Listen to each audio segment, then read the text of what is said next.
Salut, moi c'est Guillaume, je suis gay et j'ai été très longtemps sexuellement bloqué. Ce podcast, c'est comme un guide. Chaque épisode t'aide à sortir du non-dit, à entendre tes désirs et donne des conseils pratiques pour ta vie sexuelle ou amoureuse. J'essaie de vivre de ce podcast, alors si tu aimes mon contenu, fais un don. Tape bit.ly/comment devenir dans ton navigateur. Tu auras aussi mon Instagram pour voir ma petite tête et les infos pour venir à une rencontre entre auditeurs dans ta ville. À la toute fin de cet épisode, je t'en dis plus sur les coulisses du podcast et comment la communauté des auditeurs peut t'aider. Allez, place à ton épisode, bonne écoute.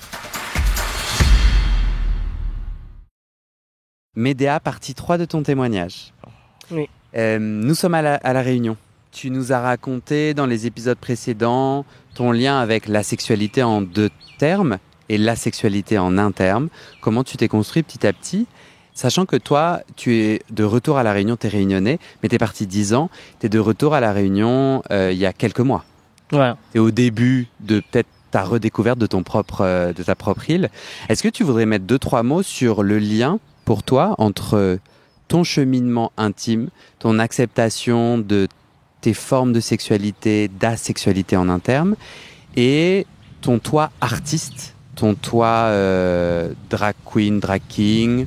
Toi, tu fais du voguing ou pas? Alors, écoute, moi justement, j'ai pris beaucoup de cours de voguing, mais le voguing, il s'agit aussi de pouvoir libérer un peu cette énergie féminine, un peu malgré tout sexuelle, un peu cunt comme on dit.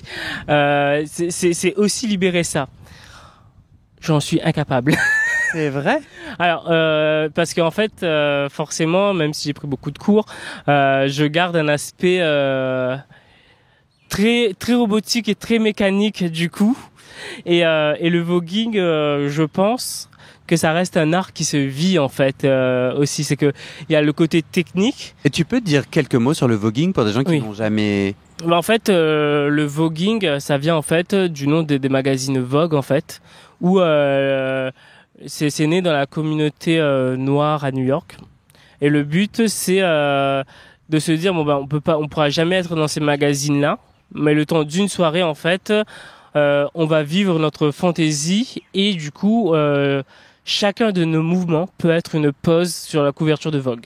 Mm-hmm. Et en fait, c'est né un peu de là. Mm-hmm. Et en fait, dans la ballroom, il y a différentes catégories. La ballroom, ça veut dire quoi? La ballroom, alors ça veut dire quoi ballroom? Je ne sais pas. Mais en tout cas, la ballroom, c'est le lieu où on organise ces soirées-là, où on se retrouve entre personnes queer, et la plupart du temps entre personnes queer racisées pour le coup. Du coup, il y a différentes catégories. Et en fait, dans chaque catégorie, chacun peut trouver sa place. C'est-à-dire, c'est des moments de ce show, de ce spectacle qu'on va s'offrir.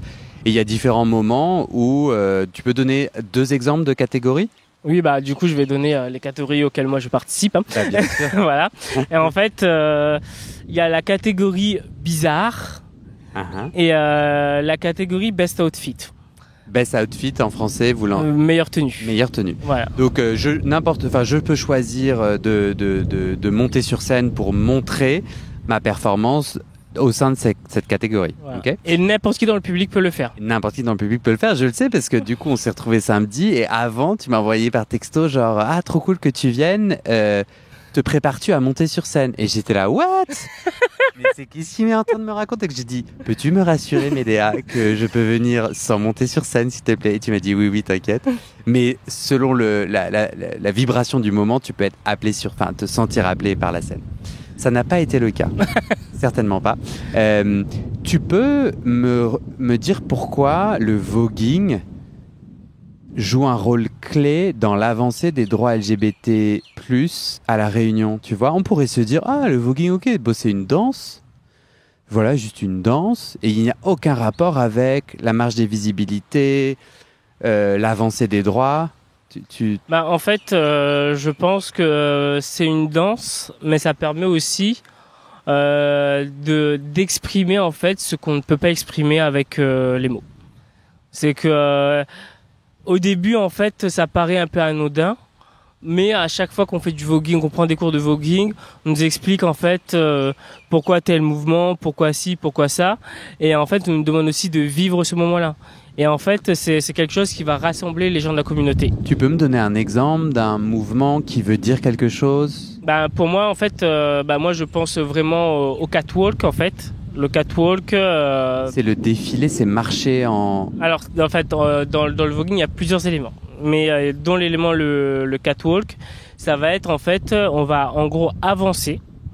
Et au fur et à mesure on avance, en fait, on met bien en avant, en fait, les hanches d'un côté ou de l'autre quand on avance, en fait. Ouais. Et ça, en fait, c'est pour montrer aussi la part de féminité en mode où de base les hanches c'est quelque chose de très féminin, c'est quelque chose de très femme. D'ailleurs, on parle de voguing femme, en fait, souvent. Femme étant l'abréviation de féminine. De female figure, en fait, sur la scène du voguing.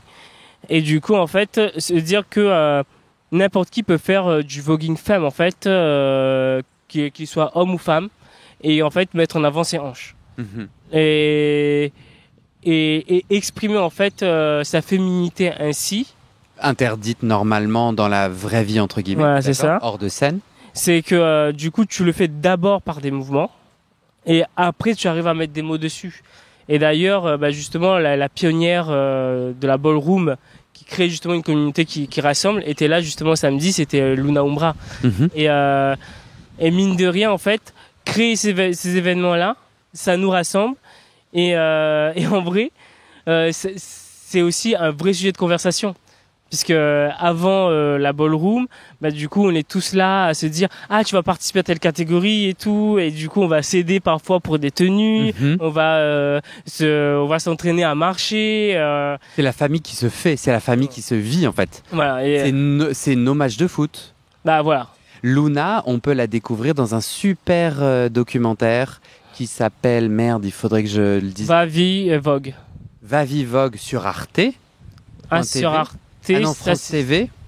Sur Arte. Non, ça, je crois que c'était. C'est France TV, ça. C'est France TV. Et donc, du coup, les gens qui habitent en France ont accès, parce que c'est le service public. Et c'est un super beau reportage. S'il n'est pas sur France TV, il est sur arte.tv, qui est du coup accessible, je crois, pour les Allemands aussi.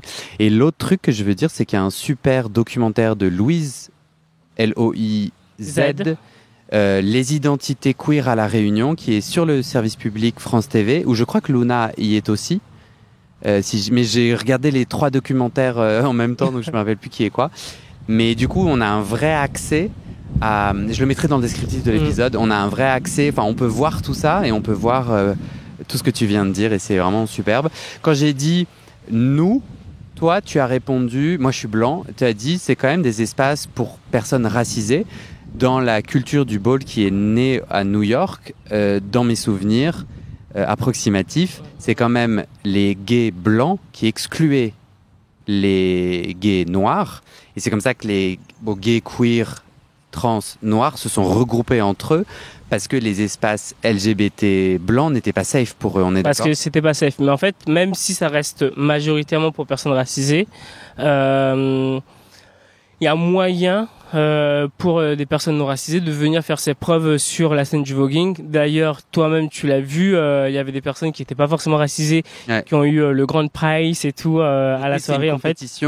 On est les uns contre les autres dans chaque catégorie. C'est par exemple à celui ou celle qui montre mieux sa hanche, il y a un jury et à l'issue, on va donner un prix. Voilà, en fait, j'essaye d'expliquer le... En gros, il y a 2 passages à chaque fois. Il y a le premier passage où on entre.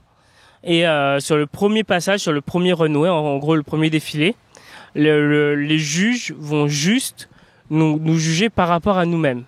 Est-ce que du coup on correspond vraiment à la catégorie ou pas ? Et si les juges estiment qu'on correspond à la catégorie, là on nous met sur le côté du coup. On a les 10 et après on peut passer à l'étape suivante qui sera la battle. C'est là que vient la compétition. D'abord en fait, et le prix. Mais d'abord, la première étape, c'est de recevoir aussi cette validation en mode est-ce qu'on a vraiment répondu aux attentes de la catégorie aujourd'hui ? Moi, j'imagine que nos adversaires homophobes pourraient s'en donner à cœur joie de dire « Je vous avais bien dit que ces trucs d'homosexuels viennent de l'étranger.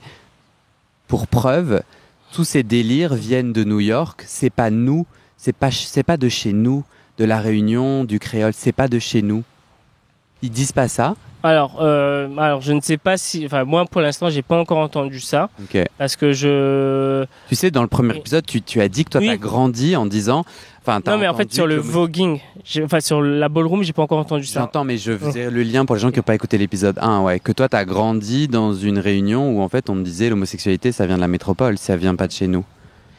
En fait, je pense que c'est peut-être possible de l'entendre, mais après en même temps, là vu les milieux que je fréquente, C'est pas le cas. c'est pas Moi, le cas. je vais être honnête avec toi et je pense que j'espère que c'est pas maladroit pour moi de le dire. Moi, c'était mon premier ball et j'ai été, je sais pas comment bien le dire. Je comprends complètement. Voilà, j'ai été déçu que tout se dise en anglais. En fait, j'avais vraiment l'impression d'être à New York et je me disais, bah, en fait, créolisons, francisons ou je sais pas quoi, réunionisons.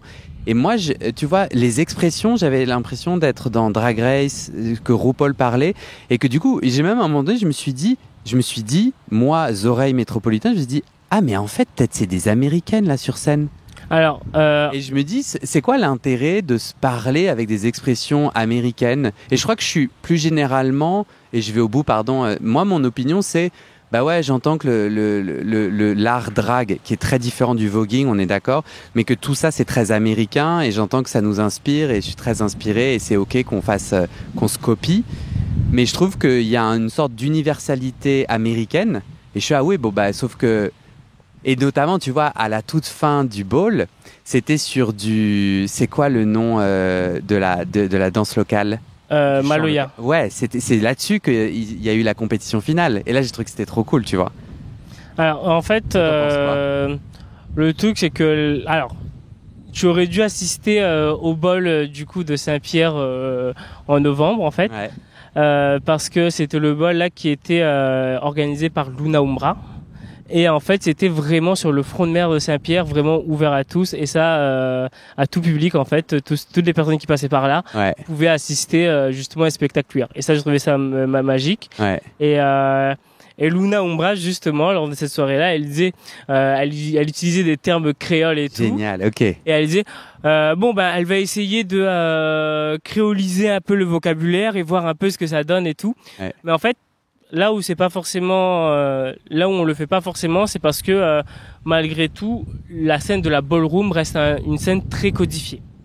Et vraiment la scène de la ballroom, je le distingue vraiment du milieu drag. C'est pas la même chose. Parce que justement dans la scène de la ballroom, on ne décide pas par soi-même en fait. En gros, qui on est. Il y a un vocabulaire, il y a des règles, il y a des Jeux Olympiques, il y a des institutions. On est d'accord, c'est très codifié et vous respectez ça parce que c'est votre art. Et par exemple, là, normalement, j'ai assisté samedi dernier à la nomination d'une personne au statut de princesse, de princesse. J'ai rien compris. Explique-moi. Et en fait, en gros, quelqu'un qui est nommé princesse, c'est une personne en fait qui s'est vraiment investi pour sa famille dans sa house, qui a pris sur son temps personnel pour en fait leur donner ça. Une house, c'est du coup une sorte de famille, d'association. Une sorte de famille qu'on recrée en fait. On est ensemble, on s'entraide pour justement faire les costumes ou performer dans les catégories. On est entre nous, ouais. Et c'est même au-delà de cela en fait, parce que par exemple, moi il y a une house que je retrouve assez régulièrement, ne serait-ce que sur le front de mer de Barachois pour manger, pour échanger, pour. Barachois, c'est un quartier à Saint-Denis. Voilà, désolé. On se retrouve là-bas justement pour manger, échanger. Et en fait, il y a vraiment cette proximité, cette convivialité. Et aux États-Unis, à New York, c'était une question de vie de mort aussi. Dans les documentaires que j'ai vus, ta house, ça accueillait donc des gens qui en effet étaient sur la scène ballroom, mais en fait la mère, la mother, en fait elle donnait à manger, elle donnait souvent un toit. C'était aussi des gens qui se regroupaient aussi pour l'accès aux soins. Tu vois, t'es d'accord qu'il y a cette règle. Voilà, il y a vraiment ces règles-là. Choisie, parce que quand t'es queer, t'es exclu. Voilà. Et famille, de sang. Exactement, on a ce truc où on est exclu, et du coup, on doit respecter en fait, en gros, les codes que du coup nos parents queer nous ont inculqués. Et sauf que à la Réunion, la ballroom n'existait pas. Et en fait, la plupart des personnes qui tiennent les maisons de ballroom ont des parents du coup de la ballroom qui viennent de la métropole en fait. Oui, donc leur famille choisie est américaine. En fait, ils viennent de la métropole, qui dépendent des familles américaines et en fait, ça fait comme une chaîne en fait. Intéressant. Et par exemple, là justement, c'était le bal organisé par Sarafina. Et elle disait qu'il y avait son Godfather qui était là dans le public aussi. Et en fait, du coup, il y a toute une codification. Le Godfather, c'est parrain. Voilà, le père, voilà, donc, la personne qui lui a tout appris, qui justement lui a donné ses fleurs. Bien sûr. Et moi, je trouve que de s'inspirer de force, de langage, c'est aussi une manière peut-être... tu vois, c'est comme un costume qu'on enfile pour mieux performer une émotion, pour mieux transmettre un message. Moi, j'avais envie de te partager le fond de mon cœur, mais enfin le fond de mon opinion, mais il y a un sens à cet anglicisme, tu vois. Et je suis sûr, si un jour j'ai la chance de revenir dans 10 ans, je suis sûr qu'on aura créolisé l'affaire. Je suis sûr que, tu vois ce que je veux dire, qu'on va petit à petit... Moi, l'autre chose qui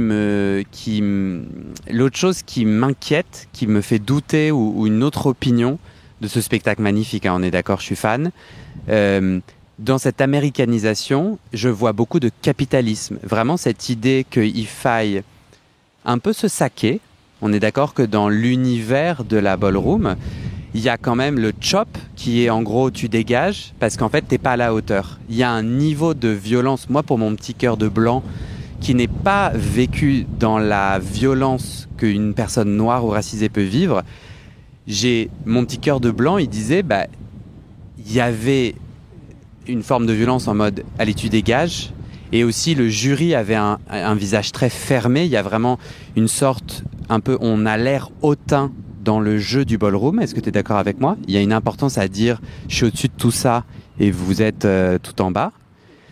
Et moi, avec mon regard de oreilles, j'arrive pas à comprendre comment ça nous élève. J'arrive à comprendre comment c'est du RuPaul Drag Race, c'est de l'américain qui veut toujours être le numéro 1 au dépit des autres. Et moi, ce samedi soir, j'étais là, non mais bon, pour être un peu plus nuancé, le jury, il envoyait des petits bisous. Quand il disait ça, il faisait des coucous, tout le monde se connaît, tout le monde se soutient, tout le monde se supporte, on est d'accord. Hein. Alors justement, ça, tout le monde se connaît. Et en fait, ça, je dirais même mieux. En fait, c'est que vu que moi, déjà, il y a un membre du jury avec qui je m'entraîne aussi, en fait. Et non, mais c'est vrai. Ouais. Et en fait, en vrai, tout le monde connaît le jury et tout. Et ce côté très fermé, c'est aussi pour garder ce côté très impartial, en fait, malgré tout. Et même dans les entraînements, en fait, les personnes qui font les jurys ont ce visage très fermé. Et moi, ce que je vois tout le temps, c'est souvent, même quand on fait l'américaine, c'est le côté très viril, c'est posture. C'est une catégorie. C'est une catégorie très virile, très masculin et tout. Et du coup, on fait ça avec des personnes qui ont des visages très fermés, très durs et tout. T'as l'impression qu'ils sont très hautains. Et du coup, on leur dit, là, c'est fini, c'est bon, bravo, tu as fait un bon c'est les notes. Voilà, c'est les notes. En gros, c'est bon, tu as fait un bon défilé. Tu as réussi ta catégorie et tout. Et du coup, la personne qui était très virile, très masculine, très hautain et tout, yes queen, girl, yes you can. Et un jeu quoi. Voilà, ça. Et du coup, en fait, je pense que le fait aussi de vivre les entraînements et de vivre ça, ça permet aussi de ne pas forcément le prendre personnellement. Ouais. Parce que en fait, c'est sérieux. En fait, c'est ce que j'ai mal perçu, ce que j'ai pas bien compris, c'est qu'en fait, cette fermeture de visage, c'est une façon d'être sérieux à ce qu'on est en train de faire. Cet art est sérieux. On prend les choses au sérieux. Donc là, on est en train de juger des gens, et donc on va bien le faire, c'est ça? Voilà. Et surtout, en fait, si du coup, là, bon, moi j'ai été chop. J'ai été chop. Alors, voilà, j'ai été chop. Toi, t'as marché dans une catégorie. Voilà. Mais tu sais, Médéa, on s'est vu avant et je t'ai dit ouais, je crierai ton nom et tout.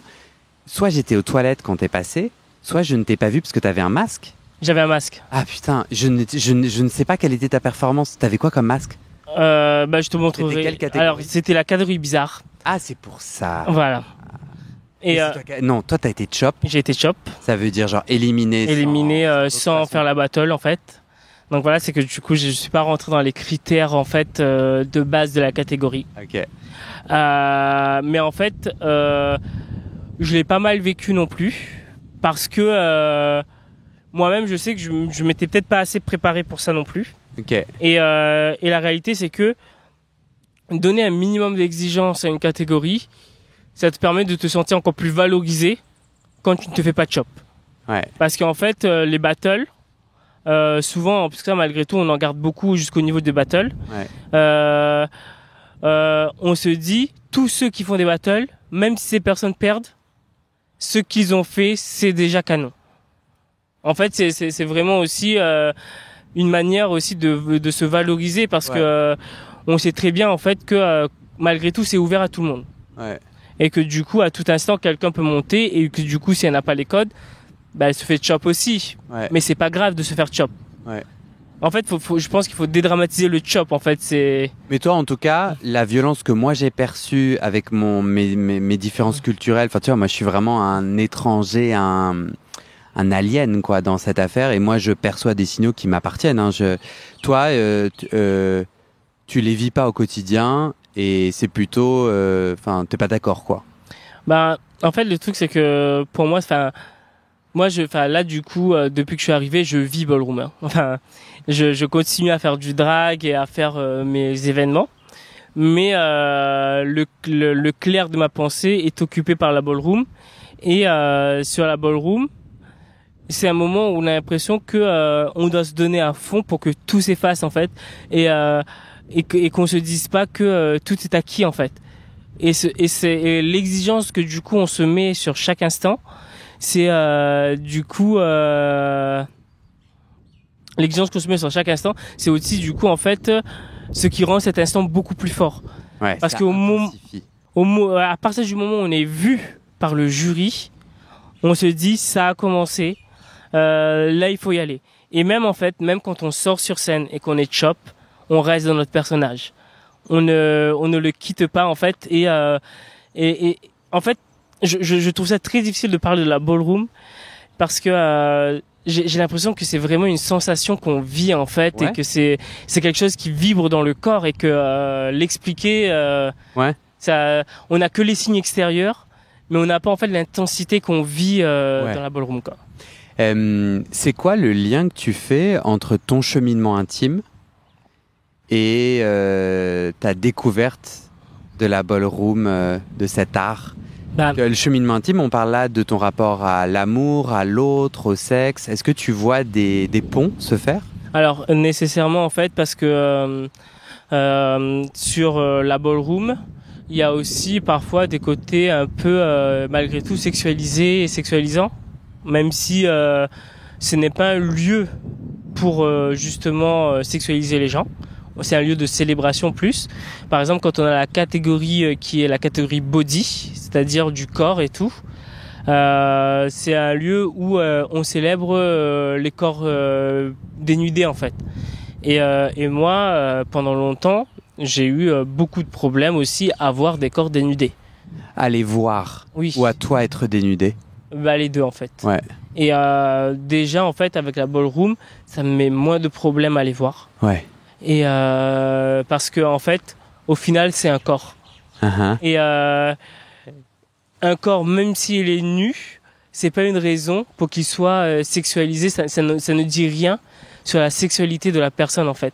Et le fait en fait de faire ces détachements là, de voir en fait la sexualisation, on va dire que la société peut faire de certains mouvements ou de certaines postures, et la réalité de la personne, moi ça me met plus à l'aise parce que je me dis en fait on n'a pas à mettre d'étiquette. C'est pas parce que quelqu'un, on va dire qu'il bouge son cul, que cette personne a envie d'avoir des relations sexuelles quoi.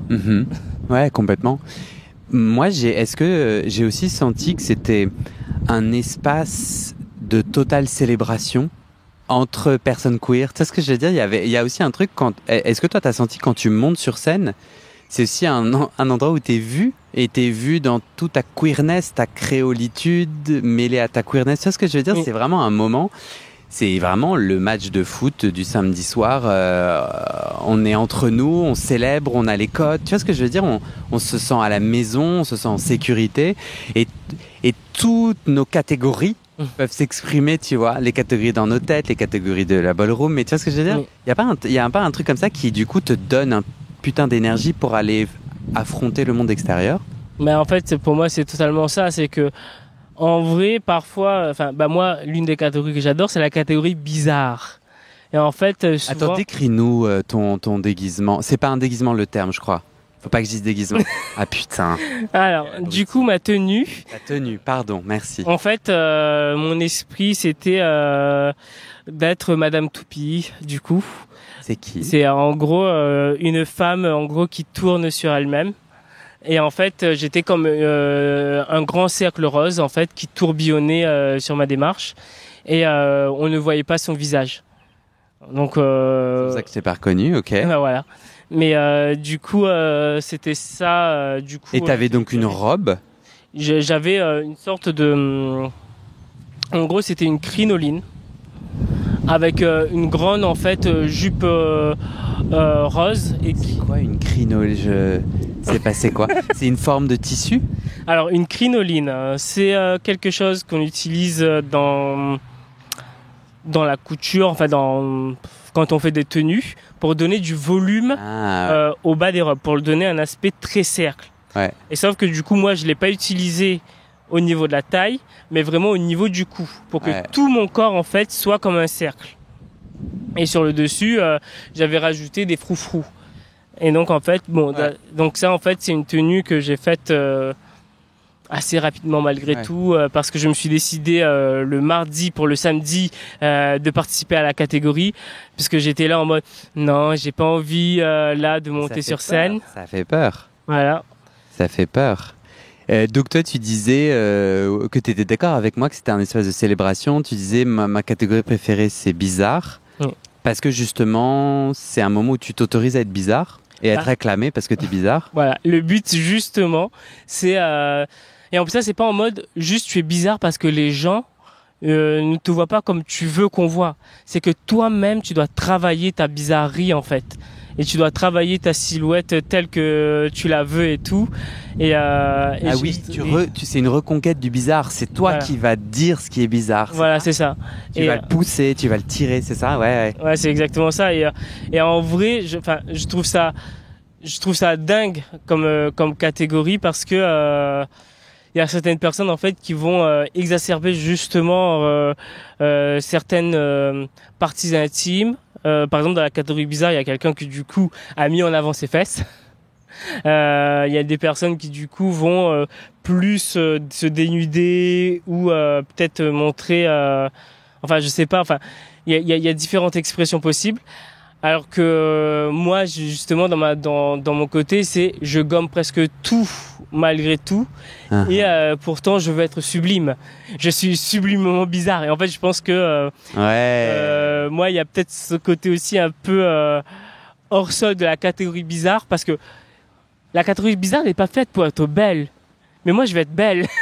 Ouais. Donc, il y a malgré tout quelques contradictions, mais j'aime bien malgré tout, quoi. Enfin, c'est peut-être pour ça que tu as été chopped. Peut-être que le jury a considéré que tu étais trop belle pour être bizarre. Alors, je ne sais pas, mais en tout cas, au vu de ce qu'a fait les autres, je me suis dit, de toute manière, j'étais en coulisses, je me suis dit, à tous les coups, je vais pas gagner. C'était sublime. Je vais mettre des photos sur mon Instagram. Enfin, je vais à un moment donné, parce que j'ai pris des photos et des vidéos de la catégorie bizarre que moi j'ai trouvé particulièrement magnifique. Je posais la question du lien entre art et intime, entre voguing, ballroom et intime et droit LGBT à La Réunion. J'ai envie de proposer autre chose et dis-moi si je dis de la merde. J'ai l'impression que dans cette puissance artistique se font des familles, des liens solides et un tissu très résistant entre personnes queer qui devient solide. Tu vois, les fils s'entremêlent et on devient tellement solide parce qu'on est fort ensemble qu'alors, quand quelqu'un lève la main en disant « on va faire en 2021 une marche des visibilités populaire, il y aura des milliers de personnes dans la rue », ça prend plus facilement sur ce terreau plein de nutriments joyeux, de gens qui se célèbrent et qui s'aiment et qui se disent « on ne se cachera plus ». T'es d'accord ou c'est dans ma tête? Alors là, pour le coup, je suis d'accord, mais malgré tout, je ne sais pas si j'ai la bonne visibilité en fait. T'étais pas là. Voilà, ça. Toi, t'es là depuis 8 mois et là, je parle Ça. de 2021. Et en fait, moi, je suivais depuis les réseaux. Et en fait, moi, je suivais à distance en gros, et j'arrivais pas à croire ce que je voyais. Pourquoi? Parce que moi, l'image que j'avais de la Réunion, c'était l'image où moi qui essayais d'être viril, je me faisais caillasser. Et du coup, l'image que j'ai vue là-bas, c'était des artistes queer, des artistes drag, toute forme de corps queer et ostensiblement queer dans la rue, en train de manifester librement en fait. Et pour moi, c'était quelque chose de magique. Et en vrai, à partir de ce moment-là, a germé dans ma tête l'envie de revenir aussi. Parce que la réalité, c'est qu'au début, j'étais malheureux en métropole. Parce que j'avais besoin de retourner à La Réunion. Mais après, j'avais trouvé un peu ma place en tant que queer en métropole. J'avais pas envie de revenir à La Réunion parce que je savais pas en fait quelle place les queers pouvaient occuper. Et ouais, revenir à La Réunion pour être caillassé à nouveau, t'avais la flemme, quoi. Voilà ça. Et surtout, le truc c'est que je me suis posé nettement moins de questions sur les tenues que je veux porter, sur par exemple, je peux avoir des sacs roses, je peux parfois sortir avec des talons et tout. Et en métropole, en région parisienne, je sais qu'il y a des lieux où je peux le faire sans problème. Mais à La Réunion, je ne sais pas. Et enfin, je ne savais pas. Et du coup, le fait de voir ça, je me suis dit, c'est possible aussi à La Réunion. Il suffit aussi qu'il y ait des gens qui osent. Et je me suis dit, s'il y a un mouvement qui se lance, je veux aussi faire partie de ce mouvement-là, quoi. Et ça t'a fait revenir? Ça m'a fait revenir. Ouais, c'est trop beau. Je parlais tout à l'heure de le voguing qui a ses racines aux États-Unis et est-ce qu'on a envie de créoliser, de réunioniser tout ça? Et c'est déjà le cas parce que il y a le terme queer, K-W-I-R, oui, qui est, si je dis pas de bêtises, si j'ai bien compris, une créolisation de queer, Q-U-E-E-R, qui est de l'anglais pour dire bizarre. On revient à notre bizarre. Et qui est une façon aujourd'hui, en tout cas en France hexagonale, de dire LGBT+, de façon plus politisée aussi, à la louche. Pour les gens, parce que j'ai parfois des gens qui me disent ça veut dire quoi, queer, Q-U-E-E-R. Pour toi, Médéa, ça veut dire quoi, queer, K-W-I-R? Ça représente quoi pour toi dans ton quotidien, le K-W-I-R? Alors le KWIR en fait c'est du coup une identité que du coup je revendique. Ok. Parce que justement c'est aussi s'opposer à ce rejet de l'identité queer, Q-U-E-E-R, comme quelque chose venu de la métropole. Ouais. C'est dire aussi que les queers de La Réunion qui sont dans une culture réunionnaise existent aussi en fait. Et d'ailleurs, le but de mon drag, c'est un peu ça. C'est redéfinir un peu les codes physiques, un peu de ce qu'on peut attendre des normes de genre, tout en le plaçant dans une forme de créolisation. Justement, sur ton Instagram qu'on a déjà partagé, qu'on peut redire, @Medea Potentia, P-O-T-E-N-T-I-A, sur Instagram. Moi, je suis allé voir et j'ai vu que tu disais ça, tu disais drag queen et je sais plus le titre exact, mais c'est lien avec la culture réunionnaise. Tu peux me donner un exemple de comment tu fais ce pont? Alors, du coup, moi, l'événement là que j'ai lancé et créé, c'est l'événement Histoires longtemps, qui signifie les histoires d'avant. Et en fait, c'est un événement où je raconte les histoires traditionnelles en fait de La Réunion. Sauf que dans ces histoires traditionnelles, il n'y a pas de place pour les queers. Et c'est quelque chose en fait que là, je me suis rendu compte que ça crée quand même un certain engouement chez les Réunionnais qui ont ce besoin aussi d'entendre en fait leurs histoires traditionnelles. Parce que c'est quelque chose qui manque un peu. Alors attends, tu inventes des nouveaux personnages? Non. Qu'est-ce que tu fais? Donc en fait, j'invente pas de nouveaux personnages, je garde les histoires traditionnelles.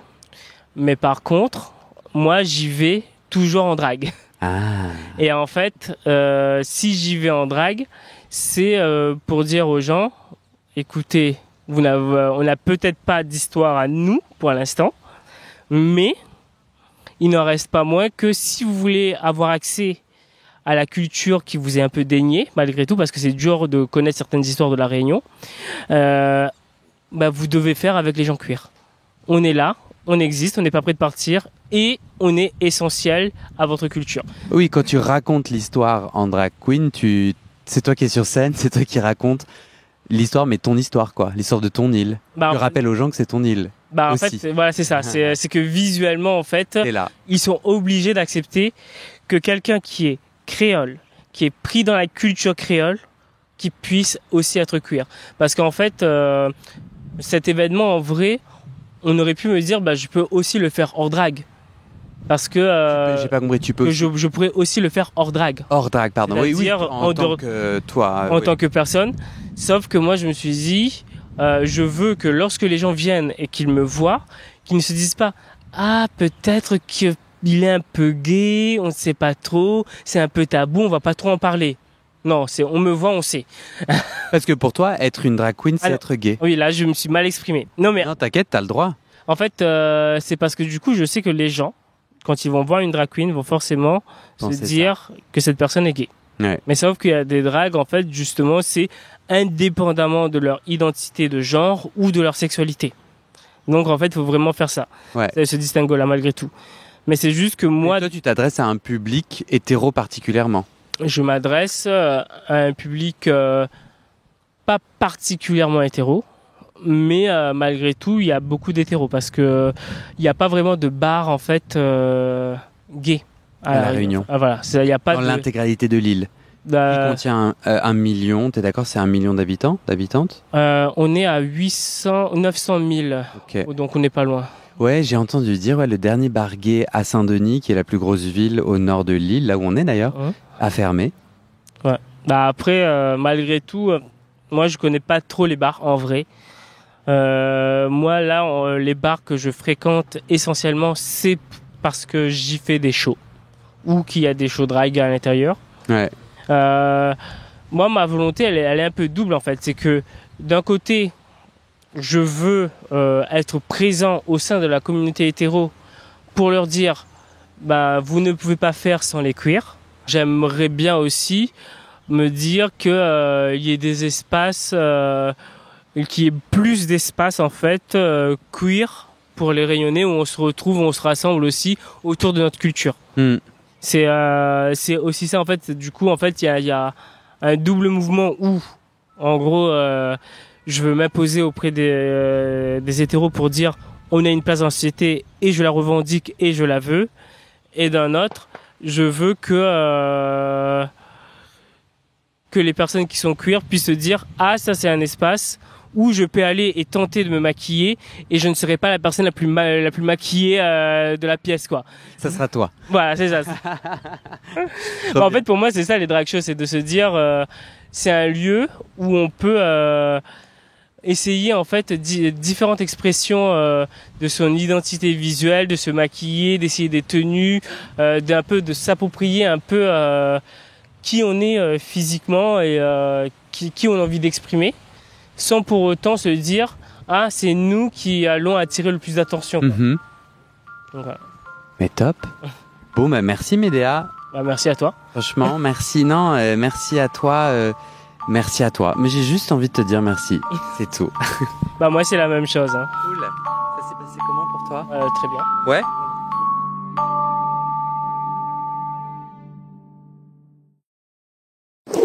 Amis messins, parisiens ou suisses, à vos agendas, prochaine rencontre entre auditeurs. À Metz, c'est le 11 et 17 janvier soir. À Paris, samedi 1er février après-midi. Et à Lausanne, samedi 15 février après-midi. À Paris et à Lausanne, ça sera des rencontres avec un cercle de parole enregistré. Attention, place limitée. Prends ta place maintenant en remplissant le formulaire sur le site du podcast, page rencontrer live, bit.ly/comment devenir. Et maintenant, je te donne les dernières infos sur les coulisses du podcast et comment la communauté des auditeurs peut t'aider. Mais d'abord, on doit parler sous. Ce podcast, c'est mon boulot à temps plus que plein et j'ai pris 2 décisions. Première décision, je ne veux pas rendre le podcast payant. Je veux qu'il reste accessible. Deuxième décision, je ne veux pas non plus de sponsors commerciaux. Vous vendre du lubrifiant ou des godes que j'utilise pas, non merci. Je limite mes sponsors à des assos ou aux services publics dont je porte déjà les messages de santé, mais bon, ça réduit beaucoup mes possibilités financières. Donc je dépends de vous, mes petits auditorices. Depuis 1 an, je cherche 400 auditeurs, auditrices qui peuvent me donner 5 € par mois pour que ça me fasse un gros SMIC, une sécurité financière minimum. Le pari est risqué, demander des sous pour un podcast gratuit dans une culture francophone qui n'a, il faut le dire, pas l'habitude de soutenir ses créatrices de contenu, c'est pas facile. On est 180 sur les 400. Je galère à faire décoller tout ça, alors si tu aimes mon contenu et que peut-être même ça t'aide, rejoins les 400 maintenant. Direction le site du podcast, tu vas pouvoir donner via ma plateforme de dons ou en direct avec mon RIB par mois ou en une fois pour un soutien annuel. D'ailleurs sur 1 an, ça fait 60 €, en gros le prix d'une séance de psy d'1 heure. Tu n'as pas de sous, t'inquiète, je comprends, alors clique tout de suite sur s'abonner dans ta plateforme d'écoute, active les notifications pour recevoir le titre de l'épisode dès sa publication et mets 5 étoiles et un commentaire sur la page du podcast sur Spotify et Apple Podcast. Ces petites actions, ça pousse l'algorithme à proposer le podcast à plus de gens et ça m'aide à trouver des témoignages et des donatrices. Bon, maintenant, faut que je te parle de ce qui se trame derrière le podcast avec notre belle communauté des auditeurs. Sur le site du podcast, tu trouveras notre annuaire collaboratif des soignants-soignantes gays ou queer-friendly. On se partage entre nous nos contacts des soignants avec lesquels on se sent safe, médecins généralistes, proctologues, psy, sexothérapeutes, etc. partout dans le monde. Tu trouveras aussi mes réseaux sociaux et ma communauté WhatsApp. Je te montre ma petite tête, je te raconte les coulisses du podcast, souvent je pose des questions pour des futurs épisodes, je demande de l'aide ou toi, tu peux aussi m'envoyer des messages, par exemple des messages d'amour pour me motiver, ça me fait très plaisir. Tu trouveras aussi sur ce site la communauté Discord du podcast. C'est là où les auditeurs peuvent parler entre eux, peuvent parler des épisodes, de culture et aussi de sexe et de leurs sujets intimes. Pour découvrir tout ça, tu tapes dans ton navigateur bit, c'est bit sans e.ly/comment devenir. Merci à toi et à très bientôt dans tes oreilles.